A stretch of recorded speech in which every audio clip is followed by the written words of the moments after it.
sequência a essa série, tudo sobre ele. E temos falado, né, de Cristo na criação, falamos de Cristo em Isaac, me ajuda aí. Depois falamos de Cristo em Melquisedeque, falamos de Cristo em, semana passada, foi Melquisedeque. E antes, Isaac, e antes a criação. Só os 3? Tá bom, hoje é José. Eu gosto muito desse personagem, da história de José. Né? E tem muita gente que gosta, né? Que é o seu personagem preferido. Né? Eu lembro que era do meu pai também. Ele falava, eu gosto muito da história do José, José do Egito.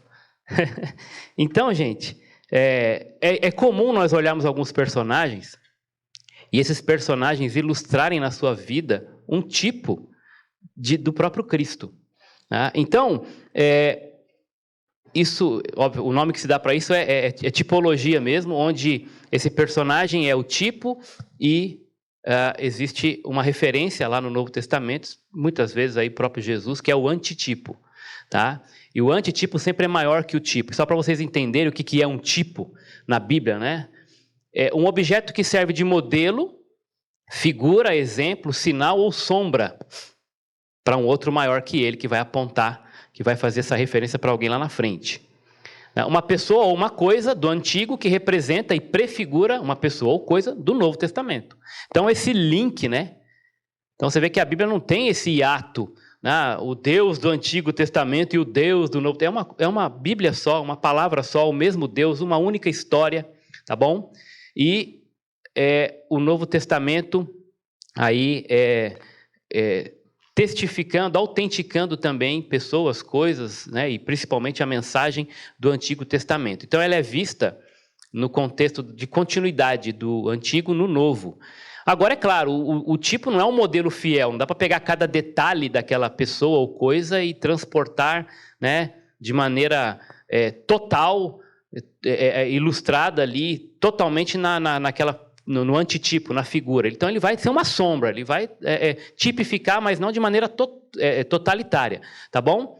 Não é um modelo fiel, ok? Algumas coisas não dá para a gente, né, falar, isso aqui tem que encaixar, tem que forçar, tá bom? Mas a Bíblia é maravilhosa.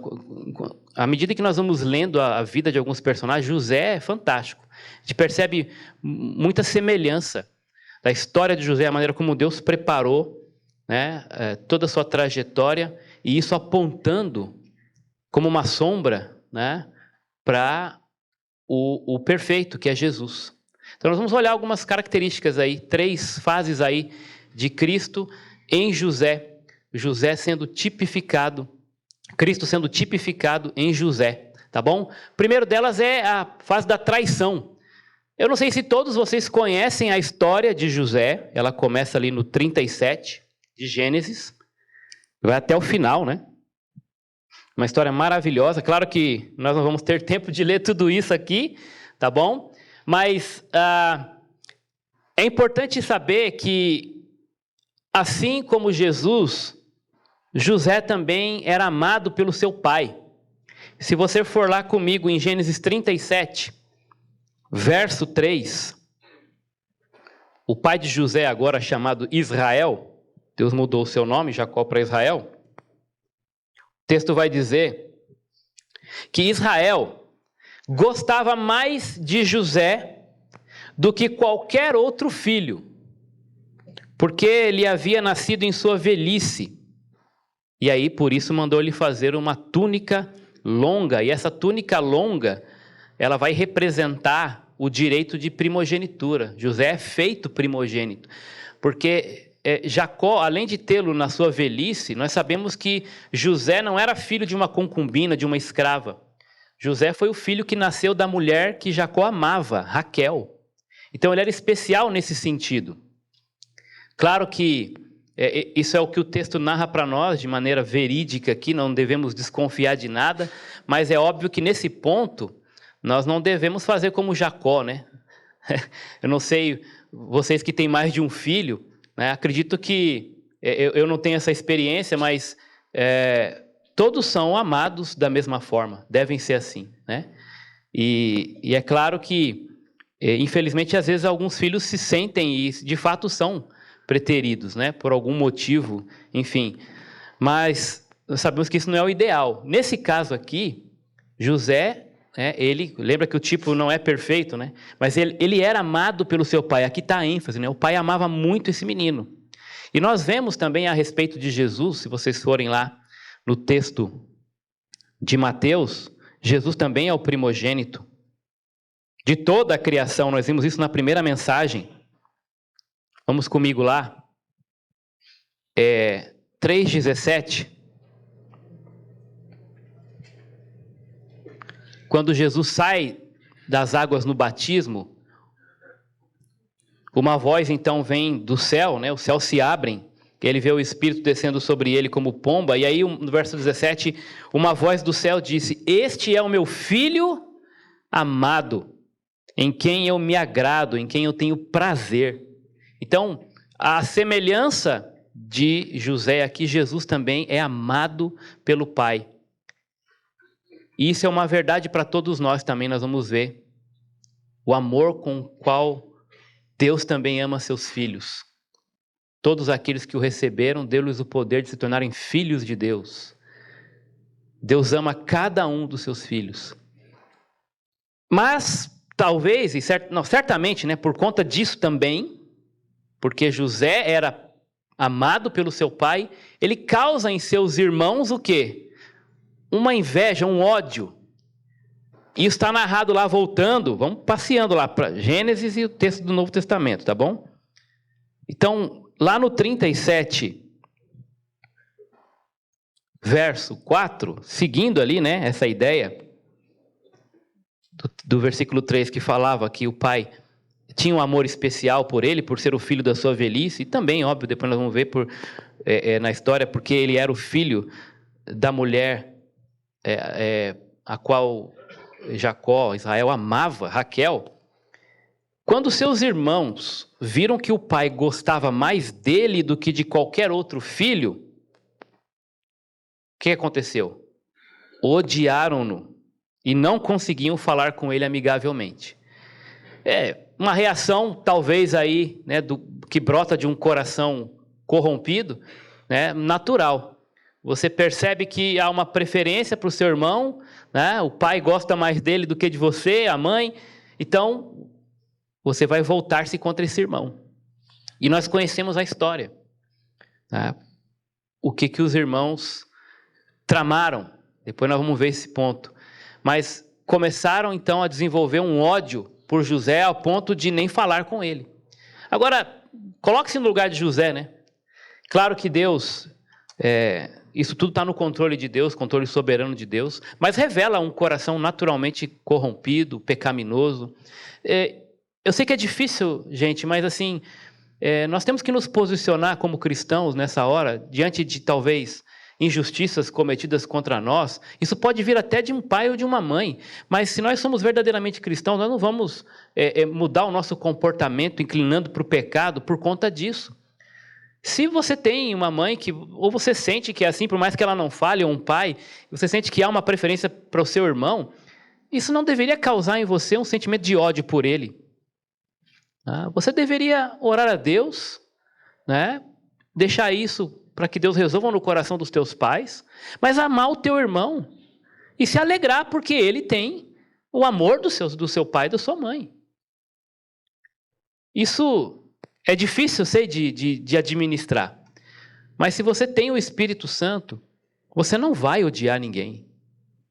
A Bíblia fala que nós não devemos fazer isso nem com os nossos inimigos, devemos amá-los. Um irmão dentro de casa, por mais que ele talvez até como José, ele ia meio que dedurar os irmãos para o pai, né? O pai mandava ver como é que estava no trabalho. Ele ficava contando o sonho para os irmãos, sonhos absurdos de que ele... né, iria prosperar sobre os irmãos, até sobre o pai não entendia muito isso, mas guardava no coração. Talvez na sua casa tenha esse ambiente assim, de provocação, e até se justifique, mas se você é um cristão, como é que você tem reagido a isso, né? E aqui, José foi alvo do ódio dos seus irmãos, e isso ficou claro porque o texto diz que os irmãos nem falavam com ele. Imagina esse ambiente, né? Uma casa ali, com 12 irmãos, 11 conversam, brincam e tal, e um é colocado de lado. Talvez não precise ter tanta gente assim, 3, 4. Se um é deixado à margem, isso deve entristecer esse irmão muito, né? Por mais que ele talvez faça, entre aspas, para merecer, esse não deve ser um ambiente saudável, né? Que deve existir no lar de uma pessoa que teme a Deus, de uma família que teme a Deus. Se você é pai e mãe e tem observado isso, talvez você ainda não tenha se dado conta e precisa melhorar nesse ponto também, né? Claro que essa não é a questão central aqui agora, mas o fato é que nós temos que tratar isso, né? Dentro do seio da família não pode ter preferência e também não pode ter ódio. Deus nos chamou para amarmos uns aos outros. Mas olha o que esse ódio, né, ele vai gerar depois. Nós vamos chegar lá, tá?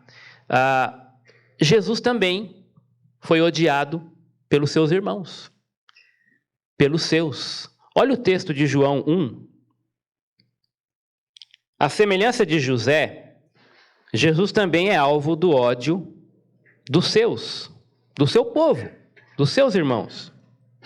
Esse texto é bem conhecido, João 1,11, nós vamos ler todos que estão aí, rapidamente, mas o texto vai dizer, ele veio para o que era seu, mas os seus, falando do seu povo, dos judeus, não o receberam. Jesus também sofreu esse tipo de maltrato, de desprezo, de ódio, por parte dos seus irmãos, do seu povo.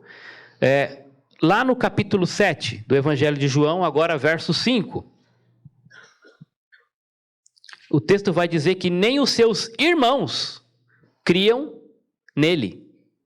Nem os seus irmãos criam nele. E ele mesmo vai falar agora lá no capítulo 15, verso 18, aos seus discípulos ele vai dizer assim: se o mundo os odeia, tenham em mente que antes odiou a mim. Jesus está expondo aqui uma realidade. E agora, também se coloquem no lugar dele como homem. Você vem para o que é seu, para os seus irmãos, para a sua família, e estes não o recebem bem. Você é odiado. Nem os seus irmãos creem. E ele vai dizer, se estão odiando vocês, antes eles odiaram a mim. Como é ser vítima do ódio de pessoas? Talvez dentro da empresa, na faculdade, na escola, essa pressão de gente que não gosta de você, talvez porque você tem um talento, alguém tem inveja. Mas e se isso acontece dentro de casa? Isso é terrível, irmãos. Isso é terrível. E Jesus passou por isso. Passou por isso. José passou por isso. E isso leva, então, todo esse cenário, vai levar esses irmãos de José a maquinarem o mal contra ele, traírem o seu irmão, entregando esse irmão como escravo, vendendo esse irmão. Olha lá o texto, vamos lá para Gênesis 37, aí a traição propriamente, né? Gênesis 37, a partir do verso 23, chegando, eu estou correndo aqui, se eu achar, então vou lendo, tá bom, gente? Chegando José, seus irmãos lhe arrancaram aquela túnica que ele recebeu, que ficava desfilando com ela colorida, bonita, sinal do amor do pai, do direito de primogenitura que lhe foi concedido. Agarraram-no e jogaram no poço, que estava vazio, sem água. Ao se assentarem para comer, viram ao longe uma caravana de ismaelitas que vinha de Gileade. Seus camelos estavam carregados de especiarias, bálsamo e mirra, que eles levavam para o Egito. E aí quem entra em cena no verso 26... O irmão mais velho, que era o responsável, tinha saído de cena, Rúben. Então assume aqui à frente Judá. E ele diz assim aos seus irmãos: que ganharemos se matarmos o nosso irmão? Você vê Deus já protegendo a vida de José ali, né? Então o Judá vem com essa ideia, né? O que a gente vai ganhar se matar o nosso irmão e escondermos o seu sangue? Vamos vendê-los aos ismaelitas. Não tocaremos nele, afinal é nosso irmão, é nosso próprio sangue. E seus irmãos concordaram com a trama ali do Judá. Quando os mercadores ismaelitas de Midian se aproximaram, seus irmãos tiraram José do poço. O menino saiu do poço ali, né? E imagina talvez o estado que ele já se encontrava. de fraqueza e principalmente dessa pressão psicológica, né? Porque, gente, eu acredito que o pior para José, nesse momento aqui da traição, nem foi exatamente o que lhe aconteceu na mão dos seus, né, dos estranhos, né? Dos ismaelitas, depois, quando chegou lá no Egito, mas saber que os seus próprios irmãos estavam fazendo isso com ele. Isso deve ter doído demais. A princípio parecia uma brincadeira, de mau gosto, mas uma brincadeira ainda, né? Jogaram ele no poço, talvez ali, né? Ah, gente, para com isso, tal, me tira daqui, parou, chega, né? Tá escurecendo e tal, aqui, vamos me deixar aqui, né? E os irmãos ali, pensando em matar. E aí um levanta e fala, não, vamos matar, não vamos não, que a gente não vai ganhar nada com isso. Mas vamos vender. E aí quando ele sai, talvez naquela esperança de que, que bom, acabou a brincadeirinha, né? E aí os irmãos, ele olha, esse pessoal aí e tal, os caras negociando com ele para vender. José saiu do poço e venderam ele por 20 peças de prata aos ismaelitas. Gente, que curioso isso, né? E trágico, né? O camarada é vendido por 20 peças de prata e quem maquinou, quem teve essa ideia foi um cidadão chamado Judá. Quando nós vamos para a história do nosso Senhor, nós vemos o Senhor também, né? Aqui no contexto de José, você sabe que eles fizeram depois, né? Pegaram um pedaço da túnica de José, molharam com sangue para fazer o pai acreditar que tinha sido um animal que tinha devorado José. As vestes de Jesus também são repartidas lá. E aqui, Judá trama e vende José por 20 peças de prata. Um camarada com o nome igualzinho, Judas, é a mesma tradução, vende Jesus por 30 moedas de prata. Os dois venderam por um dinheiro correspondente a um valor de escravo, pagamento de escravo. Então é impressionante ver esses paralelos, né? E se colocar no lugar desses dois homens, entregues, vendidos por aqueles que deveriam cuidar dele, estar do lado dele. Traidores. Mateus 26. Nós vamos ver esse texto. Versos 14 a 16. Então um dos 12, chamado Judas Iscariotes, dirigiu-se ao chefe do sacerdote e lhes perguntou: o que me darão se eu o entregar a vocês? E eles lhe fixaram o preço, 30 moedas de prata. Desse momento em diante, Judas passou a procurar uma oportunidade para entregá-lo. Você vai lá agora até o 47, isso é consumado. Desce lá no 47. Enquanto ele ainda falava, chegou Judas, um dos 12. Com ele estava uma grande multidão armada de espadas e varas, enviada pelo chefe dos sacerdotes e líderes do povo religioso, líderes religiosos do povo. O traidor havia combinado um sinal com eles, dizendo: aquele a quem eu saudar com um beijo, é ele, prendam-no. Dirigindo-se imediatamente a Jesus, Judas disse: salve, mestre, e o beijou. Jesus perguntou: amigo, o que o traz? Então os homens se aproximaram, agarraram Jesus e o prenderam. Traído pelos seus amigos, pelos seus irmãos, pelos seus companheiros. Situação difícil, mas esse é um paralelo direto aí que figura Jesus em José, a traição. Existe um segundo paralelo aqui, que é chave para mim também, que é a tentação.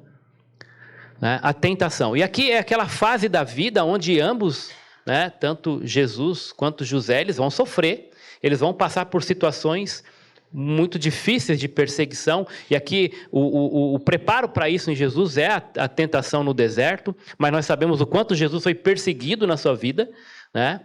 O quanto ele foi tentado nesse sentido, né? Intimidado para desistir, né? O diabo armando várias ciladas ali por meio dos fariseus e outras pessoas, né? Demônios. Quando Jesus começa o seu ministério, isso não tinha antes, começa a aparecer gente endemoniada de tudo quanto é lado. Né? E tudo isso para que o propósito fosse frustrado, mas Deus estava cuidando o tempo todo Tanto de José quanto de Jesus, nós sabemos disso. E aqui a história da tentação é bem clássica, né? Diante de tantos problemas que José enfrentou também, esse aqui, talvez, eu posso dizer como homem, foi um dos maiores, né? Quando ele foi tentado pela esposa do seu chefe, né? Potifar. Então nós vamos ali para os versos 5 em diante. José, ele começa então, quando ele é vendido, ele vai parar lá no Egito e Deus providencia uma forma maravilhosa, dentro dessa desgraça toda, né? Mas assim, José chega ali, ele é comprado por um homem-chave, estratégico. Qualquer um poderia ter comprado José, mas José é comprado, né, por Potifar, o comandante ali do Egito. E é estratégico, porque ele vai parar por causa, né, da benevolência de Deus. O texto vai dizer por várias vezes que Deus era com José, e Potifar começou de alguma forma a perceber isso. E olha que maravilha isso, que serve de exemplo para nós, gente. José estava em situação assim, já tinha passado por tudo que passou, o ódio dos seus irmãos, a traição. Imagine ser vendido como escravo, o sofrimento dele para chegar até lá. E ainda assim, as pessoas podiam ver Deus agindo na vida dele. Por que isso? Porque esse homem certamente confiava em Deus, acreditava, tinha fé no Senhor. Por mais difíceis que fossem as circunstâncias, ele sabia que Deus não havia abandonado. Sabia que Deus tinha um propósito para a vida dele. Talvez naquele momento, as circunstâncias estavam totalmente desfavoráveis, dizendo o contrário disso. Mas ele não desistiu, porque ele conhecia o caráter do Deus a quem ele servia. Ele amava esse Deus. Será que nós podemos aprender com ele? Será que nós podemos ser vistos da mesma forma que José em momentos de circunstâncias desfavoráveis na nossa vida? Talvez por muito menos. As pessoas já não conseguem mais ver Jesus em nós. Quando o bicho pega, será que você se descaracteriza como cristão? Revela toda a podridão do seu velho homem?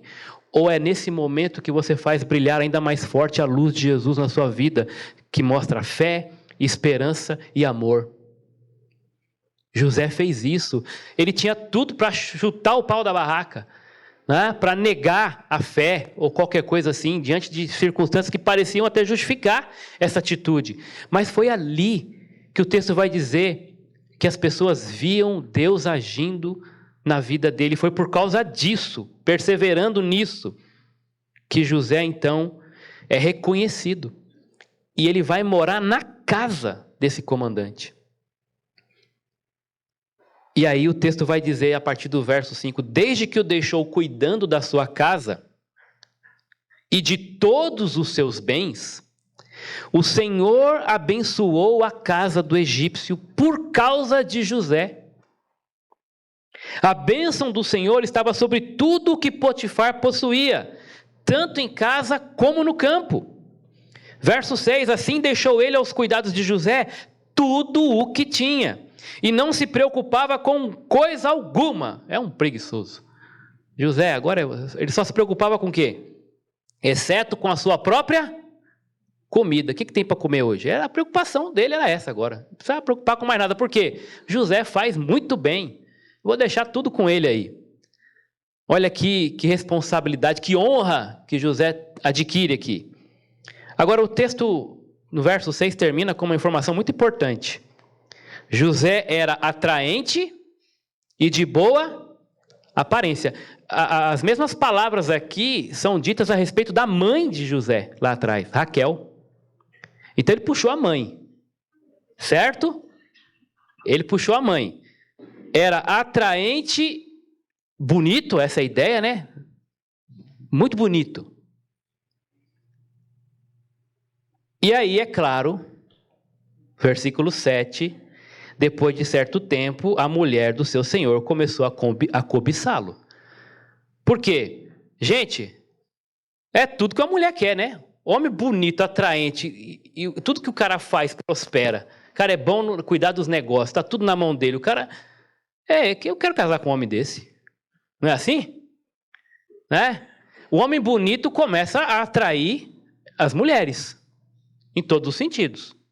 Obrigado, Senhor, por ter nascido feio. Mas, gente, é perigoso, gente. Não é perigoso? Tá? Quem é bonito aí pode falar. Ainda bem que só tem gente honesta nessa igreja aí. Mas é perigoso, gente. Tá? O homem é bonito. Então, o Potifar já tinha avisado para ele. Você pode cuidar de tudo, né? Mas a única coisa que eu não deixo sobre o seu cuidado talvez Potifar já sabia, né? A mulher já tinha dado indícios aí de que não era muito confiável, né? Mas ela então cresce os olhos no menino. E o que vai dizer o versículo 7? Venha e deite-se comigo. Gente, imagina a cena, né? Essa mulher não é qualquer mulher. Ela tem autoridade. E provavelmente uma mulher também muito bonita, porque o comandante, o Potifar, não ia escolher ou ter como esposa uma egípcia feia, né? Enfim, ela deveria também se destacar em termos de beleza. E ela chega para o José. Então imagina, a tentação ainda fica maior, né, nesse sentido, porque a mulher é bonita, provavelmente muito bonita. E ela então, já naquela época, a mulher dando em cima do homem. Isso não acontecia antigamente, acontecia. Hoje, né, não sei, mas parece que o negócio está quase que invertido, né, filho? Diz que a mulherada aí está para frente, como diz alguns aí, né? Cuidado. Mas o que acontece aqui? Ela vai para cima. Não sei se o texto não vai dizer, né, se ela talvez já tivesse feito isso com outros, e enfim. O fato é que ele foi tentado nesse sentido. Mas olha o verso 8, graças a Deus por ele. Mas ele se recusou. E lhe disse: meu senhor não se preocupa com coisa alguma de sua casa, e tudo o que tem deixou aos meus cuidados. Ninguém desta casa está acima de mim. Ele nada me negou, a não ser a senhora, porque é a mulher dele.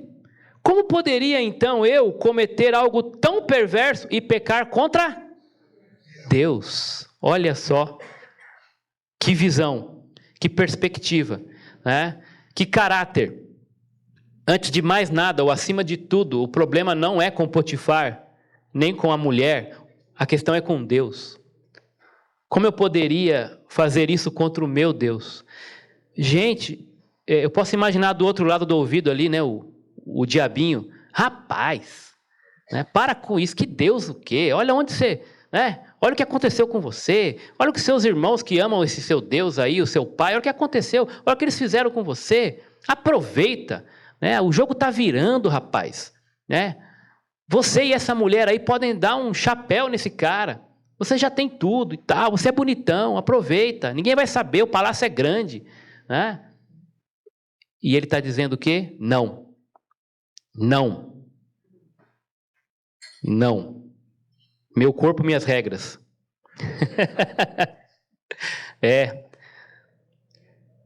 Verso... Onde eu parei? Assim, embora ela insistisse com José... Estão atentos, hein? Obrigado. Embora elas insistissem com José... A história é maravilhosa, a gente entra na história, né? Dia após dia, insistindo, dia... Gente, olha o tamanho dessa tentação, né? Ela não se recusou, ela não se satisfez na primeira negativa dele, ela ficou insistindo. Imagina, né, as estratégias, sei lá, o tipo de roupa, não sei, maquiagem, como que ela parecia para insistir com ele.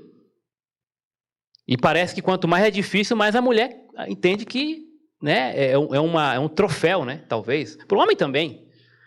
Mas ela então insistia dia após dia, e ele se recusava a deitar-se com ela e evitava ficar perto dela. Um dia, ela entrou na casa para fazer suas tarefas, ele, né? Entrou na casa para fazer suas tarefas, e os empregados, nenhum empregado se encontrava ali. Verso 12. Aí ela apelou, né?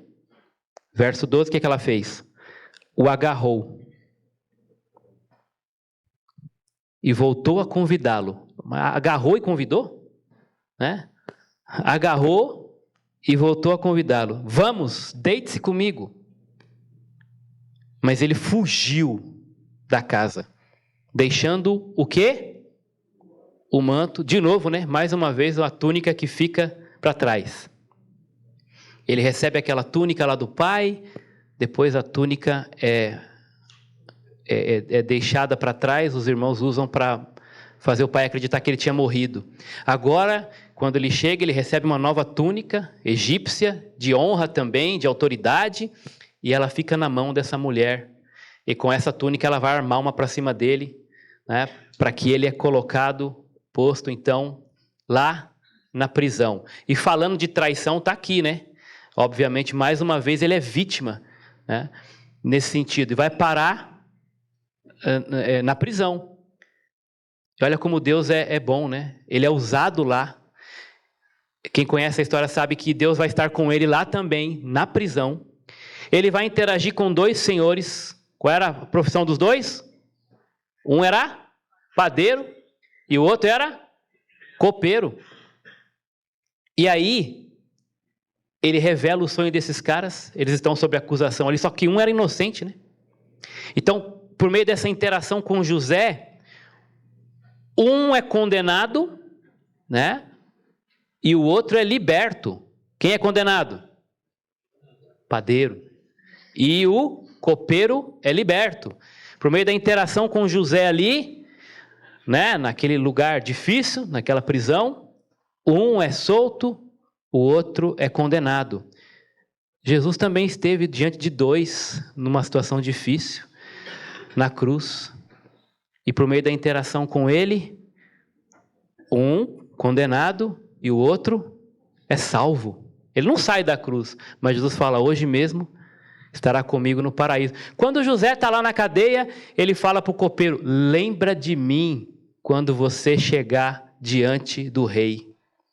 Já no caso de Jesus, ele era o rei, né? E o ladrão vai dizer o que para ele?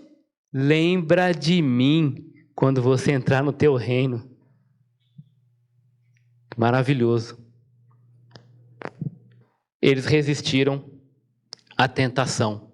Mateus 4:1 vai falar disso. Jesus é levado pelo Espírito ao deserto com um propósito. O que acontece ali? Jesus é levado pelo Espírito ao deserto para ser tentado pelo diabo. Então vocês percebem que a mão de Deus está por trás.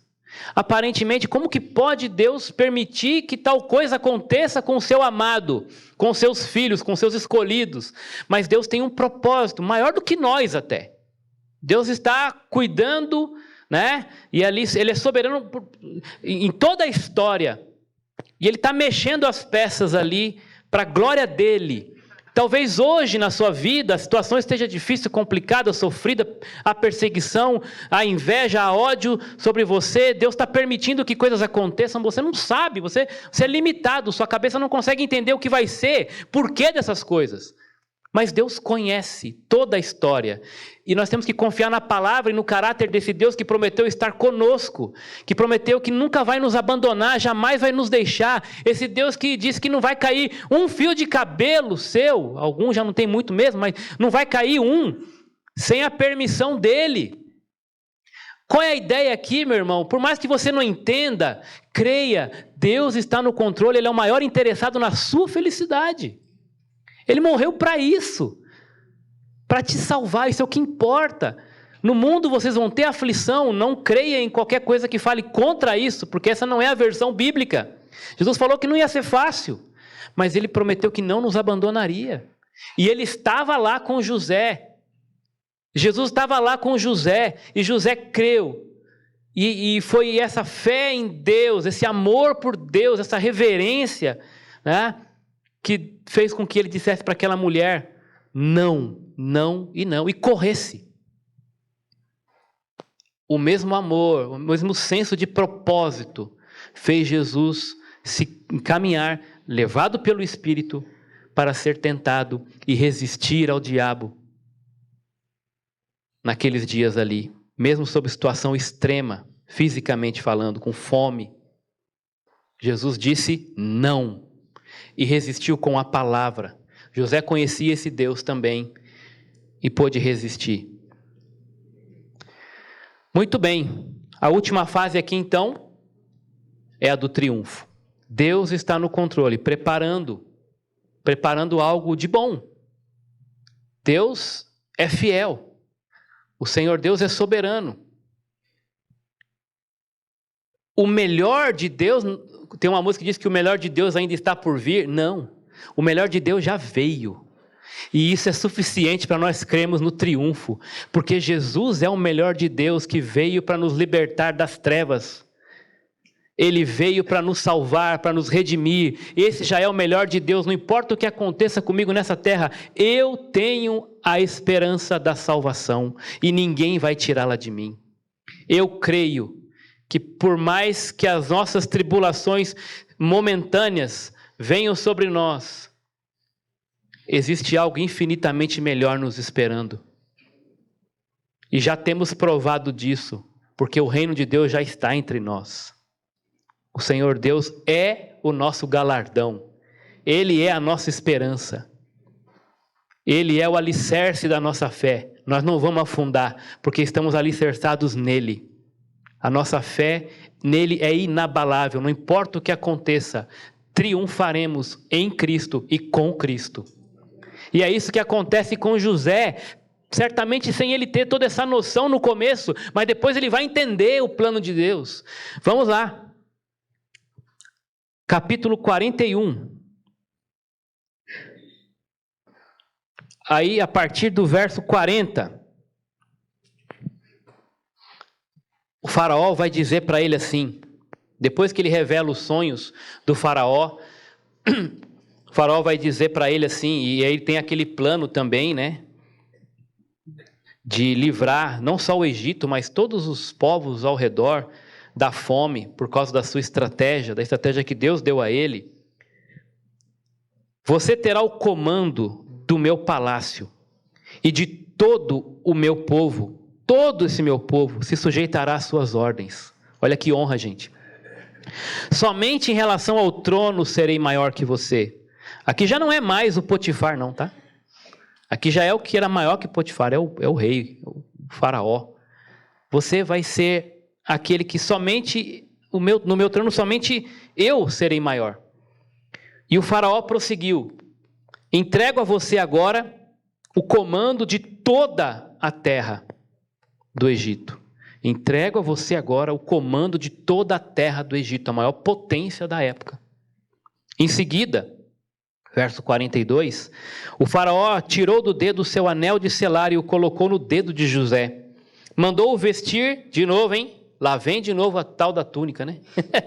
Chega, não quero mais. Não, mandou-o vestir com linho fino e colocou uma corrente de ouro em seu pescoço. Também o fez subir em sua segunda carruagem real, e à frente os arautos iam gritando, abre aspas, abram caminho. Assim José foi colocado no comando de toda a terra do Egito. Disse ainda o faraó a José, eu sou o faraó, mas sem a sua palavra, ninguém poderá levantar a mão, nem o pé em todo o Egito. Que honra! Que autoridade! De onde veio isso? Do céu. Não veio da habilidade de José, mas veio de uma vida que refletia um caráter submisso a um Deus único, todo-poderoso, criador do céu e da terra. Esse Deus que fez com que os próprios egípcios admirassem, né, e pudessem chegar a essa conclusão. Deus está com ele. Deus está com ele. E ele foi exaltado triunfantemente ali como o segundo maior de toda... Eu gosto desse termo, né? Aqui no Egito, a partir de hoje, ninguém vai sequer levantar uma mão ou um pé se você não permitir. Isso é muita autoridade. Filipenses. Jesus também, assim como José, ele também foi traído, foi tentado, mas ele triunfou. Ele venceu por amor.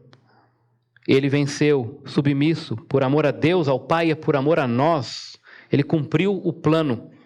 E o autor, Paulo, vai escrever aos Filipenses e vai revelar para nós o triunfo do Senhor Jesus também. O texto vai dizer, por isso, obviamente depois de ter se humilhado, Deus o exaltou à mais alta posição e lhe deu o nome que está acima de todo nome. Um pouquinho maior que José, né?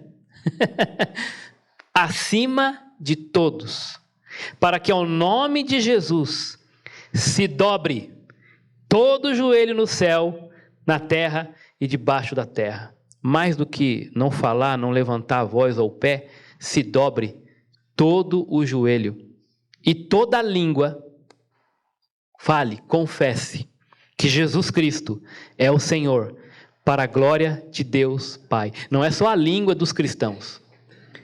Ele foi exaltado à mais alta posição, e ao nome dele todo joelho se dobrará, e toda língua confessará que ele é o Senhor, que ele triunfou. E tudo isso, né, Deus usando essas duas vidas aqui, né, José tipificando Cristo para trazer ao seu povo, aos seus, perdão e salvação. Vamos para lá, Gênesis agora 45.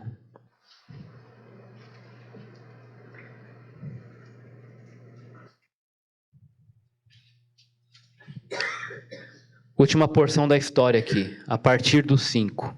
Aqui é o momento em que ele se reencontra com seus irmãos.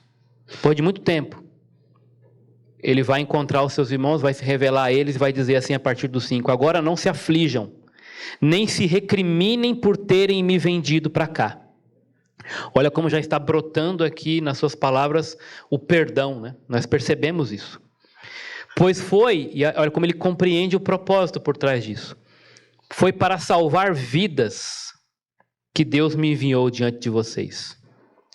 Já houve 2 anos de fome na terra e nos próximos 5 anos não haverá cultivo nem colheita. Mas Deus me enviou à frente de vocês para lhes preservar um remanescente nesta terra e para, olha de novo a ênfase aqui, salvar-lhes as vidas com grande livramento. Instrumento de salvação. Assim, não foram vocês que me mandaram para cá. Mas não foi, não. Não foram vocês que me mandaram para cá. Mas sim o próprio Deus. Hoje ele compreende, né? Mas sempre creu.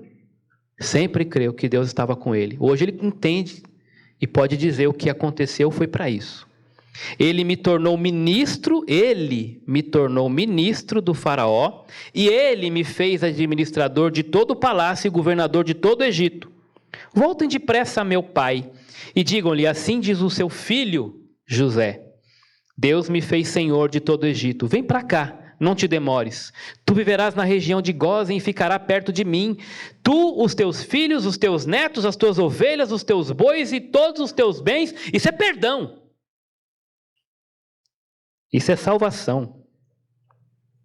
Eu te sustentarei ali, porque ainda haverá 5 anos de fome. Do contrário, tu e tua família e todos os teus rebanhos acabarão na miséria. Vocês estão vendo com os seus próprios olhos.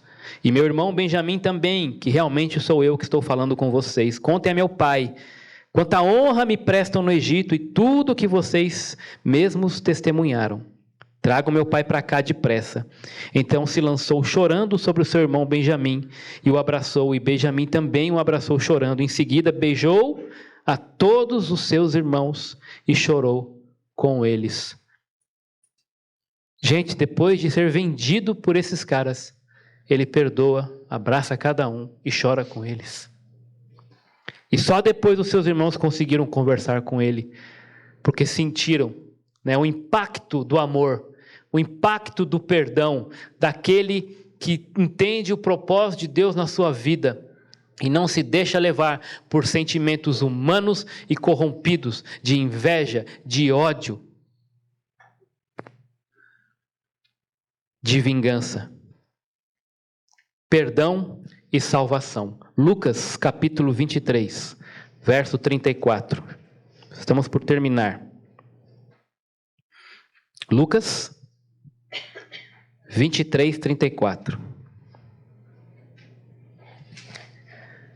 Jesus ali naquela cruz, diante de toda a humilhação, recebendo ali insultos, levando sobre si todos os nossos pecados e dores, ele vai falar algumas palavras, dentre elas ele vai dizer assim: Pai, verso 34, perdoa-lhes, porque eles não sabem o que eles estão fazendo. Pai, perdão, dá perdão para eles, perdoa esse povo, perdoa essas pessoas, eles não sabem o que eles estão fazendo. Efésios 1:7. Nele, em Jesus, nós temos a redenção por meio do seu sangue. Nele, em Jesus, nós temos o perdão dos pecados, de acordo com as riquezas da graça de Deus. Deus morreu, no sangue dele nós encontramos o verdadeiro perdão dos nossos pecados. E isso não é por merecimento, isso é por graça, por amor, porque ele entendeu o propósito de Deus e foi até o fim por me amar, por amar você. Graça, graça salvadora, graça que perdoa, graça que restaura, que resgata, que renova, perdão e amor. Mateus 1:21.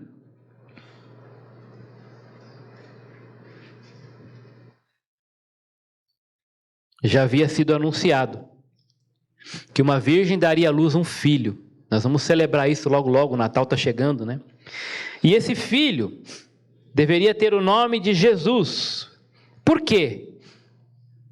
Esse menino, o texto vai dizer, salvará o seu povo dos seus pecados. Perdão e salvação, somente nele. Lucas vai dizer em Atos assim, 4:12, bem conhecido: não há salvação em nenhum outro, pois debaixo do céu não há nenhum outro nome dado aos homens, pelo qual devamos ser salvos. Somente em Jesus Cristo há verdadeiro perdão e salvação. Resumindo, pode clicar.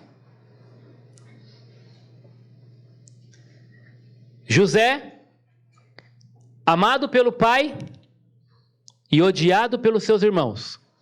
Jesus, amado pelo pai, perseguido pelos seus irmãos, pelos judeus. José é tentado e venceu. Jesus, também tentado por Satanás e venceu. José é exaltado como governador do Egito. Jesus é o rei exaltado à destra do Pai. José é usado por Deus para salvar a sua família e perdoar. Jesus também usado por Deus para trazer perdão e salvação para o seu povo. Na prática, então, assim como amava a José e a Jesus e ama, Deus também te ama, meu irmão. Deus amou o mundo de tal maneira. E eu quero ler com vocês esse texto de 1 João, que fala que assim como Deus também nos ama, devemos nos amar uns aos outros. 1 João 4, 9-11.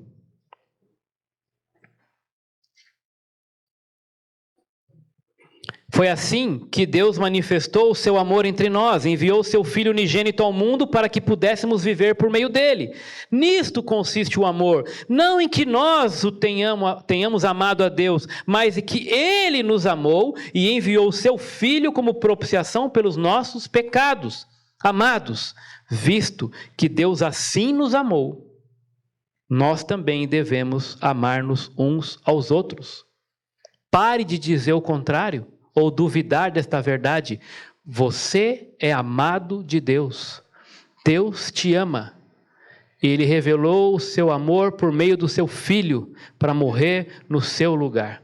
E assim como Deus revelou esse grande amor por você, você também deve amar o seu irmão. Pare de pensar e dizer o contrário. Isso não provém da verdade bíblica. Deus te ama. Deus te ama. Deus ama a todo. Ele amou o mundo. Da mesma forma que Deus esteve com José e Jesus, prometeu que estaria conosco para nos dar um escape na tentação. Não vos sobreveio tentação que não fosse humana.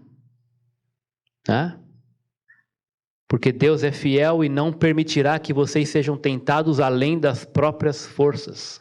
Pelo contrário, juntamente com a tentação vos proverá o escape de maneira que possais resistir. 1 Coríntios 10, 13. Deus vai cuidar, Ele vai proteger, Ele vai guardar você do mal. O Senhor Jesus orou sobre isso. Não nos deixe cair em tentação. Ele não vai deixar. Ele não só vai cuidar de você, como não vai permitir que há uma tentação maior do que você possa suportar e vai te dar o escape no meio dela. Faça como José, creia, confie, diga não, fuja. Resista ao diabo e ele fugirá de vós. Procure alguém. Porque Deus também providenciou uma família de Deus, família, o corpo de Jesus, para nós prestarmos conta. Talvez esteja sendo difícil para você uma área ou outra que você esteja sendo tentado. Procure alguém para pedir contas, para prestar contas, orar com essa pessoa, orar por ela e junto com ela, receber a oração dela, para que te ajude a vencer essas áreas fracas. O CR aqui é uma ótima oportunidade para você tratar com isso também. Venha na quarta-feira conhecer o programa um pouquinho. É um grupo de apoio, vão ajudar você nessas áreas fracas de tentação, para você também crescer e adorar a Deus e viver em santidade, um na vida do outro, ajudando para viver cada dia o seu dia. Um dia de cada vez. Deus coloca gente de Deus, gente boa, para nos ajudar a andar nessa caminhada. Não ande sozinho, não fique sozinho. Deus quer colocar a gente para te ajudar a vencer esses pecados e orar com você e trocar ideia com você, almoçar com você, puxar a tua orelha. PG é um ambiente maravilhoso para isso, onde nós também nos exortamos mutuamente para resistir à tentação. Faça isso. Se você ainda não tem alguém assim, não tem um pequeno grupo, faça isso. E por fim, assim como as vidas de José e Jesus foram instrumentos de perdão e salvação, devo também perdoar e pregar o evangelho da salvação em Cristo. Colossenses 3,13 diz o seguinte: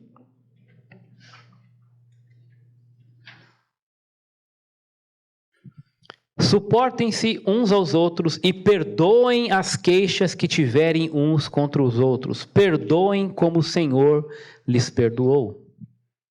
Marcos 16,15, bem conhecido. Ide por todo mundo e pregai o evangelho a toda criatura. Esta é a grande comissão, é a responsabilidade, a honra que nos é concedida de pregar o Cristo, o evangelho, aquele que nos amou. Se tem alguém para perdoar ou pedir perdão, faça. Decida então compartilhar o evangelho com uma pessoa essa semana. Falar desse amor, falar desse perdão, dessa salvação que te alcançou. Fica aqui o recado. O quanto a vida de José tem para nos mostrar e revelar, né, pontos na vida do próprio Senhor Jesus que apontavam para aquele que, sim, foi traído, humilhado, rejeitado, odiado, sim, tentado, sim, pressionado, mas triunfou por amor. Instrumento de Deus para trazer perdão e salvação. Vamos orar. Que assim seja, Senhor. Que a nossa vida também ilustre a vida de Cristo.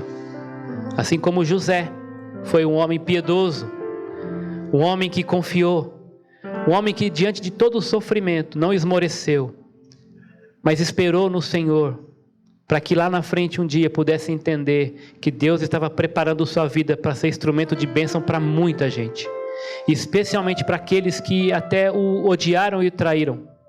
Ele revelou perdão e foi instrumento do Senhor para salvação, para preservação daquele povo. E a vida dele impactou gente até ímpia, que não conhecia o Senhor. E o Senhor até abençoou aqueles por causa de José. Que aprendamos com ele, Pai, em meio a tanta perseguição, pressão, ódio, inveja,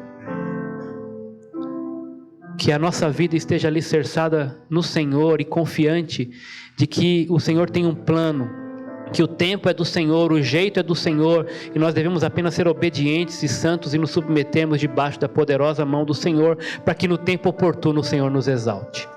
Que assim seja em nome de Jesus. Amém.